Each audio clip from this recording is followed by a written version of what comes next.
সফলতার কোনো শর্টকাট হয় না, হয় অনেক কাঠখড় পুড়িয়ে জীবন যুদ্ধের প্রতিটি অধ্যায়ে নিজেকে প্রমাণ করে করে একটু একটু করে আপনি সফল হবেন, একটু একটু করে আগাবেন। ইটস এ জার্নি, এটা কোনো ডেস্টিনেশন নয়।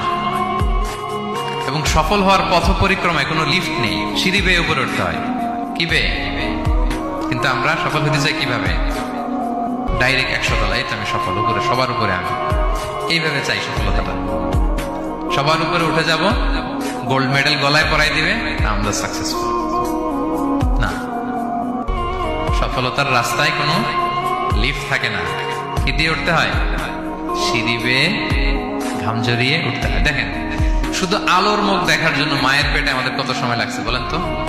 জাস্ট একটু লাইট, হ্যাঁ, 9 মাস 10 মাস সময় লাগছে শুধু একটু আলো দেখবো আমরা।